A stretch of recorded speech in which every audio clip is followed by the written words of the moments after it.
We're going to try something a little different today on the Retro Hunting Adventures, so if you like this video, please subscribe and leave a thumbs up, share, comment, all of that is greatly appreciated. I just got a package in the mail, and it is a Orange Spice Game Boy player.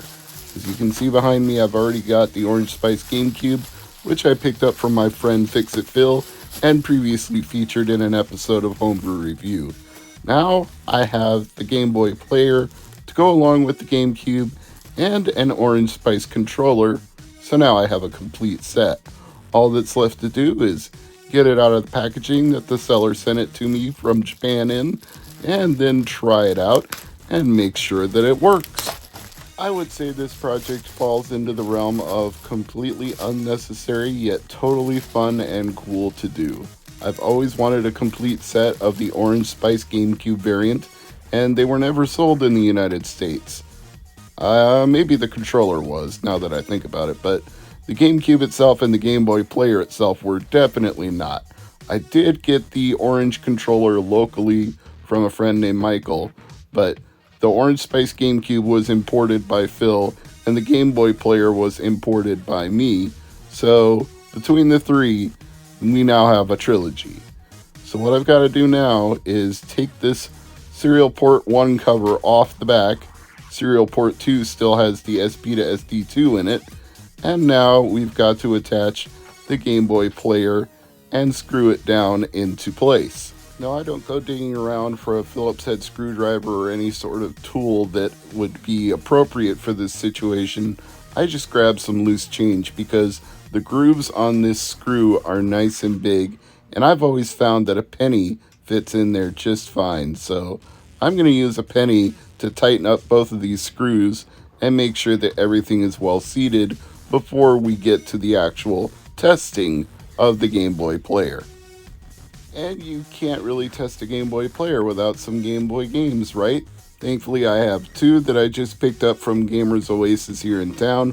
One called Raging Fighter and another called World Circuit Series. So with that out of the way, let's turn on the television, pick up the Orange Spice controller, turn on the GameCube, and let's see if we can make some magic using the Swiss homebrew disc to play it without even having the GameCube's specifically made Game Boy player startup disc, which is now increasingly rare, hard to find, expensive, all of that. You can get Game Boy players a dime a dozen, but very often they do not come with the disc.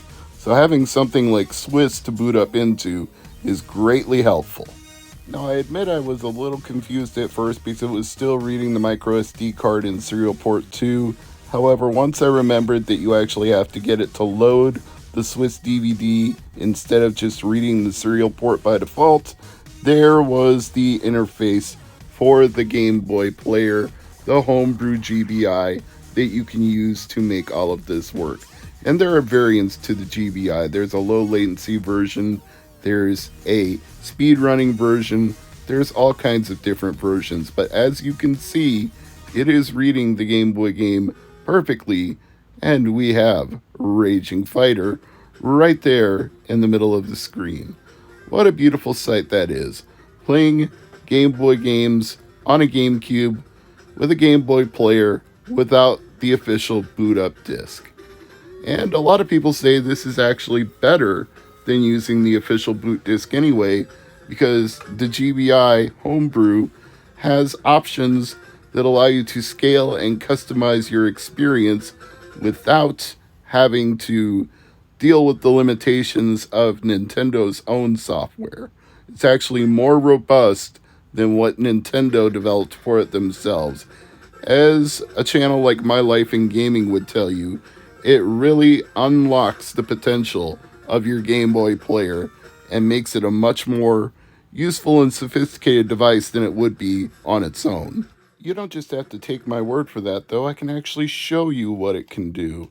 Let's take a look as I zoom in using the trigger buttons on the top of the GameCube controller.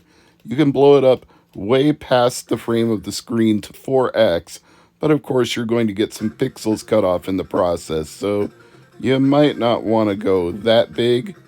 You could probably get away with 3x or 3.5, but I tend to shrink it down to not quite filling the screen so that I can see all of those pixels. Bob from Retro RGB might disagree. He thinks getting the maximum resolution and having a little bit of the picture lost at the top and the bottom is not really a deficit because there's information at those sides of the screen that isn't even being used.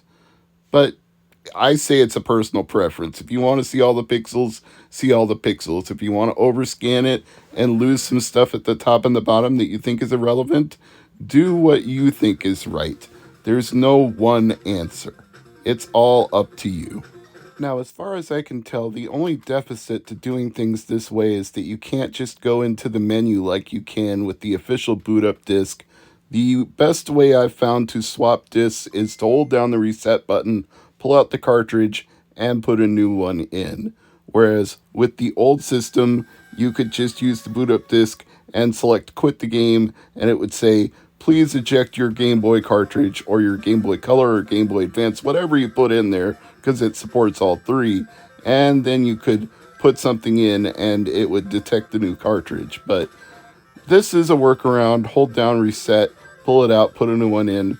It's the same thing, just done a different way.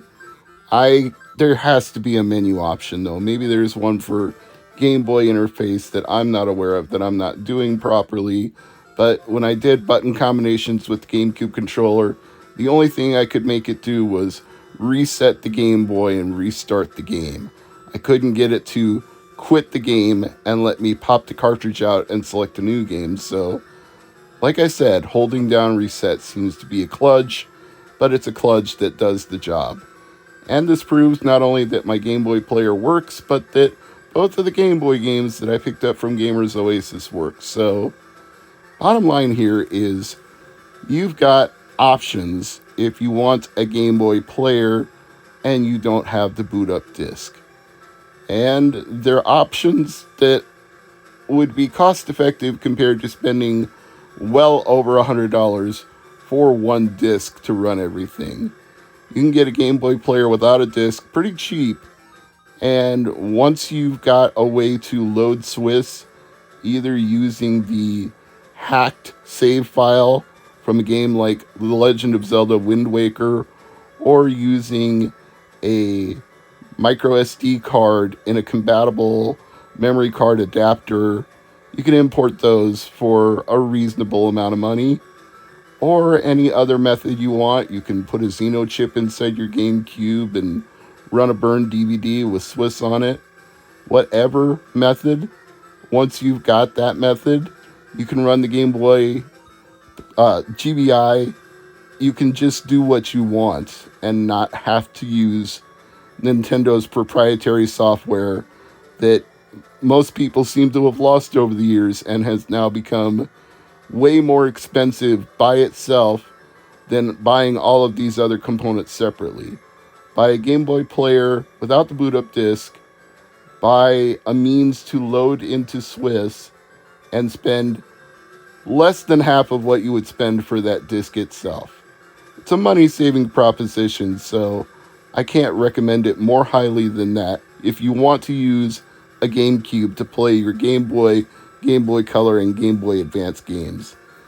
And why wouldn't you? It's a great way to do it. It's a budget option compared to the Analog Pocket as well, because getting the Analog Pocket is going to set you back $200 to $220, and the dock is going to set you back another $100 on top of that. The Game Boy player and a GameCube are going to cost you far, far less. Now, it's not going to be in HD, unless, of course, you have the on HD adapter. And then, of course, you're going to be spending a comparable amount of money once you put an HD adapter on the back of the GameCube, because those things cost $150. So at that point, maybe you do want to go with an Analog Pocket. I don't know. You have to make your own judgment call. But if playing them in HD is not what's important to you and the games are the things themselves, then go this route. But you don't have to go this route with an Orange Spice GameCube like I did. I just did that for fun because it's something I've always wanted and now I have it. I'm Mr. MegaManFan. This has been the Retro Hunting Adventures. I thank you for watching. Please leave your feedback in the comment section below, and I'll see you all again soon for another video. Bye-bye for now.